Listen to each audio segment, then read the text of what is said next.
Well, this was very interesting. Just a few days ago, Callista Gingrich, the U.S. ambassador to the Holy See, hosted the opening session of the Abrahamic Faiths Initiative, or AFI, at her residence.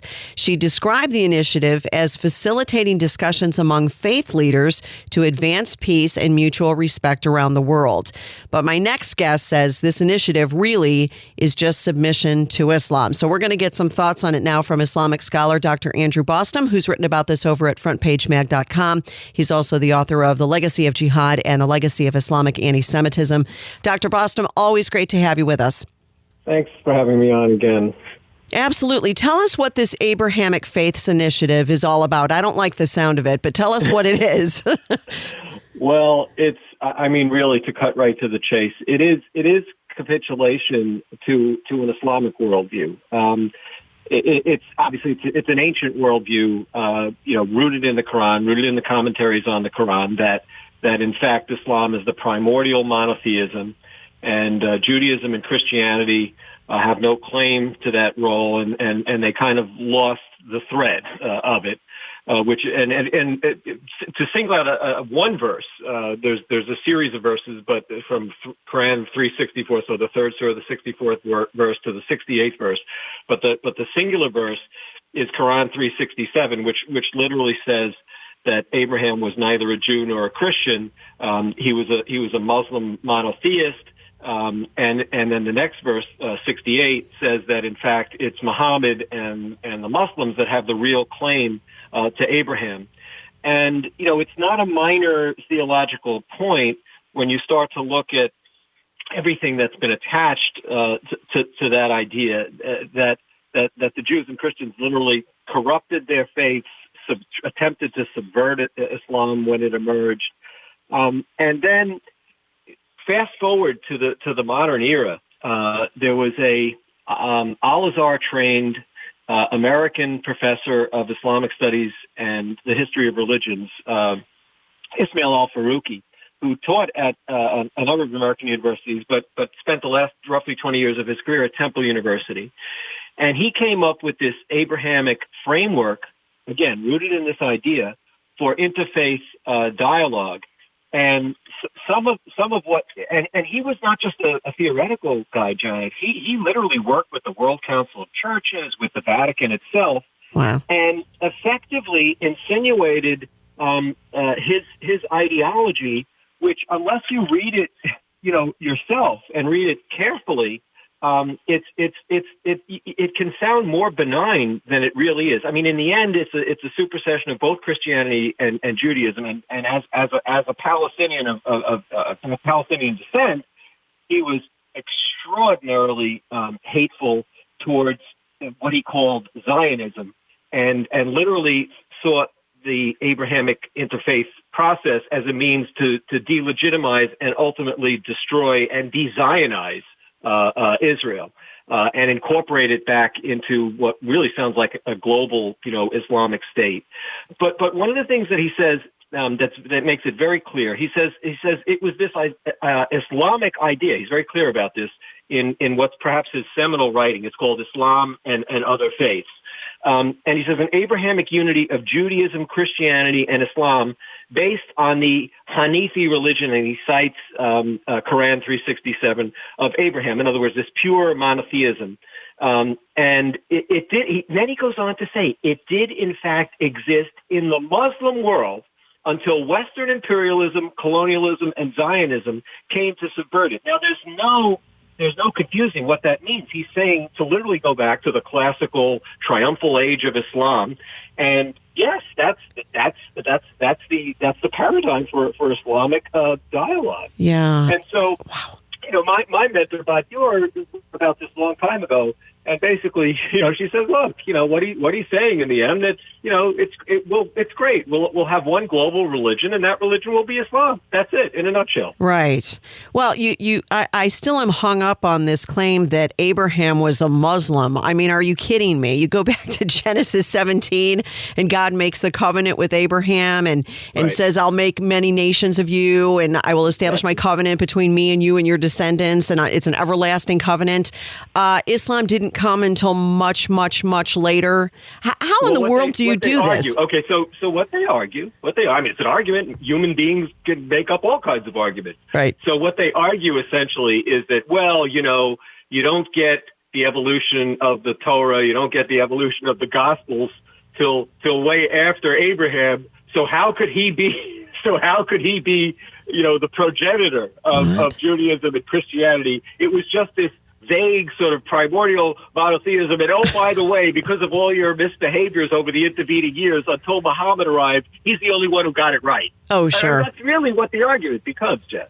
Good grief. It's not even historically accurate. I mean, of course not. That's insane. Not. That's insane. So you have this new Abrahamic Faiths Initiative, and this was put together, as I understand it, by this nonprofit called the Multi-Faith Neighbors Network. Now, I wasn't too surprised at some of the names of the organizers of this, one of which is Bob Roberts Jr. He's been Mr. Useful Idiot for years now.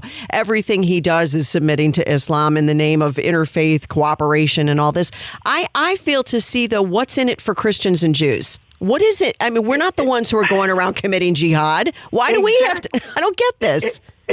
Well, exactly. It's and in the end, it doesn't become humorous when you start to incorporate this into what Faruqi, the godfather of all this, after all, really wanted. Faruqi is adamant that he brooks no criticism of Islam, and so what I've come to call the Faruqi rules for interfaith dialogue along the lines of this Abrahamic model means that you have to have these submissive Christians and Jews that accept, how wonderful Islam is. So for example, that precludes any discussion of how the Sharia is sanctioning this incredible persecution at some of it at genocidal levels across the Christian world. So what is the purpose of the dialogue if you can't discuss that? What is the purpose of dialoguing with this Abrahamic faith model, which delegitimizes Israel, which delegitimizes Zionism, and which feels basically, according to Faruqi, that the Jews should be reincorporated into a global Islamic state? I mean, this is what the ideologues of this, really believe. The other thing that was striking to me was that one of the co-signatories to this document that came out last February, that was signed between Pope Francis and Ahmed Al-Tayeb, and we've talked about this a number of times. Yeah. And he's the current Grand Imam of Al-Azhar University, viscerally anti-Semitic, and even openly called, again, how could he be co-signing on to this ecumenical document? He openly called for the killing of those he referred to as unrepentant apostates from Islam. Ugh. So how can you... Callista Gingrich singled him out and singled out this document as being so seminal in this process. And you have to ask yourself, is this willful blindness? Are people just ignoring, what this is really based upon? I don't understand it anymore. And the fact that Ambassador Brownback is involved with this makes me very suspicious because again, my mentor began teaching him Bat Yaor. She was at hearing with him in 1997. This goes back, 23 years now. And I actually asked her about this. I said, how could it possibly be that he doesn't understand this Islamic supremacism? And she's very blunt. She said, he understands it. He understands it. So then you have to ask yourself, why are they participating in this? Yeah. That's more than a little disturbing, because Sam Brownback has been somebody that we've looked to for, having the right ideas and being able to understand. Yeah. Janet, me too. Ooh. Me too. It's very upsetting. And look, Newt, now this is his wife, and if he knew about this, I'm sure he wouldn't want to embarrass her, but Newt gave some excellent discussions, which got him in a lot of trouble, about the nature of the Sharia. Yeah, tell you what, hang on a second. We do have to pause for a very quick break. We'll pick it up on the other side, though. Dr. Andrew Bostom with us. What is this Abrahamic Faiths Initiative? Submission to Islam is what it is. We're going to come back on Janet Meffer today after this.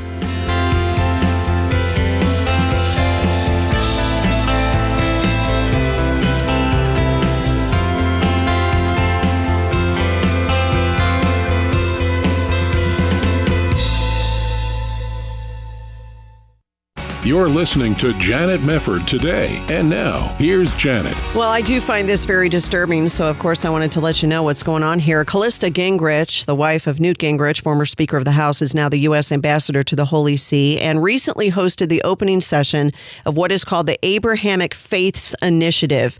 This was organized by a U.S. nonprofit organization called the Multi-Faith Neighbors Network under the leadership of Pastor Bob Roberts Jr., who's been very involved in interfaith stuff, Imam Muhammad Majid, and Rabbi David Saperstein, who was formerly with the International Religious Freedom Organization. And now you've got Sam Brownback supporting this, who is the current U.S. Ambassador at Large for International Religious Freedom. Dr. Andrew Bostom is with us, who's written about this at frontpagemag.com. You had mentioned before we went to the break that Newt Gingrich has had stuff to say about Sharia. So, Newt Gingrich knows better as well. I wish he would talk to his wife a little bit about all of this. Yeah, and obviously, it's a delicate situation. I can't believe that on one hand, if it was, and Newt's all over the place. He's kind of got right. ADD, but if it were brought to his attention and focused, like if this discussion happened to, be brought to his attention, I think he would be upset by it. I think he understands enough about Islam and certainly about the Sharia. But on the other hand, for heaven's sake, it's his wife. It's a very embarrassing thing. You get into interpersonal relations at that level. It's just, I don't know. But the whole thing has been so alarming to me. And then the other thing that gives it away, Janet, is that this is all being focused in the United Arab Emirates, which is, one of these Gulf states undergoing rehabilitation of its image. And as soon as this document last year, the document that was signed in Abu Dhabi between Pope Francis and Grand Imam Tayeb, the UAE announced plans for an entire series of structures to be built to commemorate this seminal document on an island off Abu Dhabi. It was quickly bid out, and I think the construction has begun. But I love the way you get reminded of what this is about. It was, quote, ordered by the despot of UAE that this be built. And so it's clearly an Islamocentric thing. Yeah. It's being driven by the Muslim world. You will cooperate. Well, yeah, but I don't understand. Look, dialogue is fraught with difficulties, real life difficulties, differences. The idea that somehow you could paper everything over by essentially submitting to an Islamic ordered way of dealing with dialogue, and that's really what this is. This is pure Ismail al-Faruqi, getting back to what he said, right. Which again brooks no criticism of Islam, but is very anti-Western, anti-Christian, anti-Jewish. It's just absolutely mind-boggling that again, if there are real issues to discuss. There's Christian persecution. There's this endless jihad against Israel. And there are things, what communist China is doing to the Uyghurs. There are issues to discuss. But when it comes to Islam and Judaism and Christianity, the burden is on Islam. Right. You got to talk about the elephant in the room. Well, let's talk about some of these other people who are involved in this network, because this Imam Muhammad Majid, he was the executive imam of the Al-Dulles Area Muslim Society Center in Sterling, Virginia, the chairman of the International Interfaith Peace Corps, and this one really raises a red flag, the former president of ISNA, the Islamic Society of North America. You're talking Muslim Brotherhood here. Exactly, and so and when you all people have to do is, and I urge them to just go ahead. I excerpted a lot from Faruqi. Call him an official Muslim brother or not. He is very, very hardcore about reestablishing an Islamic state, and he's talking about. He says from the Atlantic Basin to the Malay Basin. This is caliphate stuff. And he says that an Islamic state whose constitution, this sounds very Muslim Brotherhood, an Islamic state whose constitution is the Koran, whose law is the Sharia, and whose constituency is only partly Muslim, extending from the Atlantic to the Malay Basin. And what he says so perversely, this is what struck me as a Jew, was that all religious persecution, of course, is Christian persecution of Jews, and the Jews should come back to this idealized Islamic State, again, going back to the Middle Ages or whatever, and basically live as dhimmis. He even uses the word dhimmis in his writing, and he idealizes this, Janet. I mean, and the idea that, so you've got it from your end with the Christians participating in it, but I have it from my end, too, with the Jews participating in it, who are literally being told that, by the ideologue of all this, that, it was great. The dhimmi condition was great. Come back to it. It's much better than Christian persecution. Yeah, and it's crazy. And you know what never really seems to happen in any of these interfaith dialogues is Christians and Jews sitting down and saying, we need to stop your terrorism. Can we talk about your terrorism? You're wiping people out. But Janet, under this rubric, that becomes anti-Islam terrorism. So the jihad terrorism, according to this narrative, is anathema to Islam. And moreover, when it's directed in a way that the Jews and Christians might want to complain about it, vis-a-vis Sharia sanctions against them, that's off the table. That's verboten. Well, no wonder the Faruqi rule. Yeah, no wonder this is submission to Islam, because they set up what you can't talk about, and the dhimmis go along with it. Okay. Exactly. And something else that really bugs me, I was looking through this Abrahamic Faiths Initiative statement that was on the website of this multi-faith neighbors network, and they talk about pledging to stand together in the wonderful mutual solidarity, blah, blah, blah. But one of the last bullet points in this says to pray to God and seek divine guidance in our efforts to promote justice, peace, and respectful coexistence.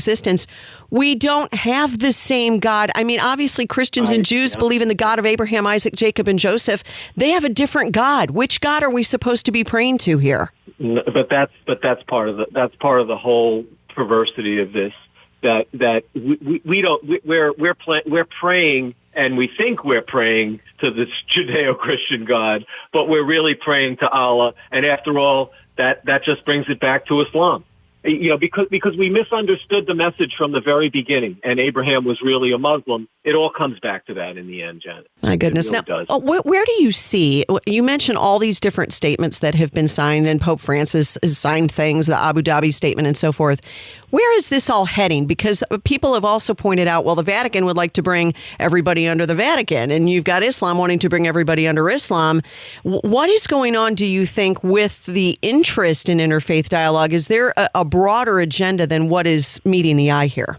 Yeah, well, then you start to open up another whole can of worms and suspicions when you look at the hard left investment in all this. Yeah. And in the end, Islam will always be at loggerheads with the hard left, with communism, but they often work together for as a contingency for a while, and then have to duke it out in the end. Right. When the rest of us lose. Right. I guess that's true. but no, it's just toxic, though. Look, I'm all for it. I'm like Trump when it comes to these matters. Although unfortunately, it looks like he's just delegated and he's been sucked into this. But in real politics, when he talks about wanting to talk to Iran, it's fine to talk, but don't give up who you are just to have a conversation. Right. I mean, that's crazy. Right. Right. I don't like the sound of this whole thing. I don't like that the U.S. ambassador to the Holy See is kind of all on board with this. I think this makes a lot of people nervous, really, really nervous. You have all of these big actors coming together, and a lot of us still remember little events like 9/11, and we understand not all Muslims are terrorists, but I'm tired of that caveat, frankly. We have a gigantic problem of Christian persecution around the world. We have threats being issued daily against Israel. Come on. Off the table. Yeah. Right, that's what's so dangerous about this. Faruqi is very clear. He says in his key dialogue sort of statements. He says from Islam and other faiths. He says compared with the histories of other religions, the history of Islam is categorically white as far as toleration of other religions is concerned. Nothing is farther from the truth and more inimical to Muslim, non-Muslim relations than the claim that Islam spread by the sword. So in other words, that's off the table. Wow. You can't talk about the painful history that Christianity endured under the jihad conquests if you're involved in this dialogue. That's off the table, and that translates into not being able to talk about the jihadism that's slaughtering Christians now, right? Or the endless jihad against Israel. I mean, this is why it's so perverse. It should be stopped in its tracks.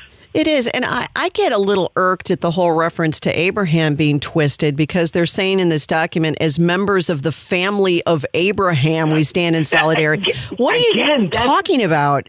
Again, that is to me, it's sort of, it's not as blunt as how al-Faruqi would state it. Or how again, one of our favorites would like to talk about, the late Grand Imam Tantawi. Yeah. I mean, he's very clear. He glosses Quran 367. This noble verse mentions Abraham and exposes those unbelievers from the people of the book, Jews and Christians, who claim Abraham was a Jew or a Christian, as it shows that unlike Abraham, it was they who were polytheists. And again, they forsook the truth and went after their lusts and desires. We're not deserving, really, of this monotheistic tradition the way the Muslims and Muhammad were. That's just insane. I mean, and this is an iconic figure from modern Islam. And you can, again, I did this, I drilled down on the major Shiite commentator, on the classical commentaries. This is just the Islamic perception. It's been incorporated and modernized in specific context of interfaith dialogue by Faruqi. He was a seminal figure in organizing all these group get-togethers, whether it was the World Council of Churches or the Vatican itself, dating back to the 1980s. And here you are, just about 40 years later, 35 years later, and it's in our face. And here it is. You can check it out. Why Abrahamic Dialogue is Submission to Islam. Check it out at frontpagemag.com. Dr. Andrew Bostom, thanks again for your great work, Dr. Bostom. Take care. Bye-bye. All right, you take care. We'll be back. Stay with us.